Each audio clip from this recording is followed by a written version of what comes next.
let's take our last example and just kind of expand it a little bit to see what else we can do.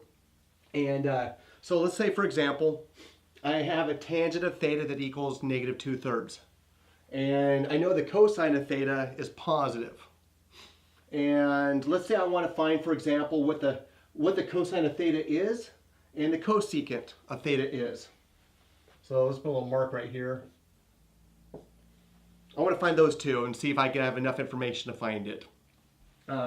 So first thing I need to know, or one thing that would be helpful is, well, I see that I have the tangent of theta is 2/3. And I know that tangent, it's a y over an x.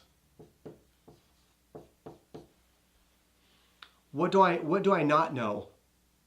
I don't know if the y or the x is negative. And that's what I'll need to find out. So using some of the tools we've had so far, we're discovering and we're building is that, well, I remembered from our last example that a negative tangent and a positive cosine, well, I knew that fell into the fourth quadrant. And if it falls into the fourth quadrant, well, then I remember my x has to be positive and my y has to be negative. So in this particular case then, if I had the 2/3 and the x was positive, it had to be then 2, which was negative. See what we did there? We didn't know from the negative 2/3 if the numerator or the denominator was positive or negative. But unpacking the problem a little bit, we were able to determine for sure if it was the numerator or the denominator that was positive or negative. And with that, now we have a defined x and a y.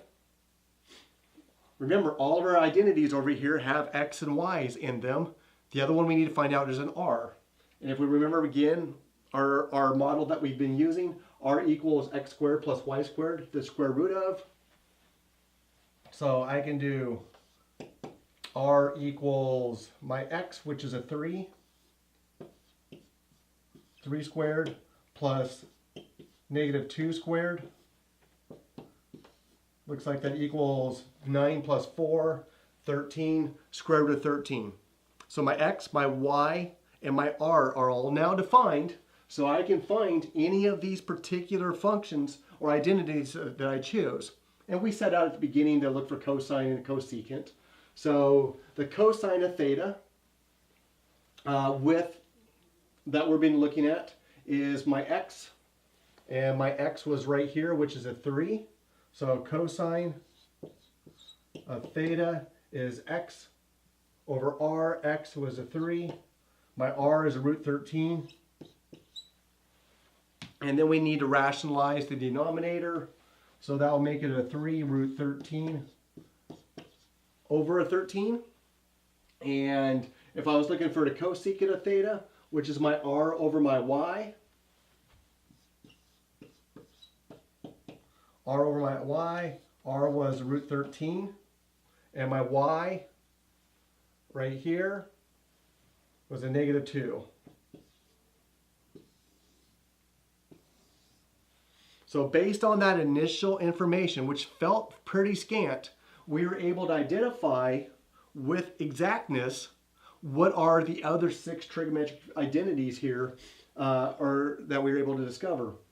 And so the cosine of theta we discovered was 3 root 13 over 13, and the cosecant of theta was root 13 over negative 2, or negative root 13 over 2.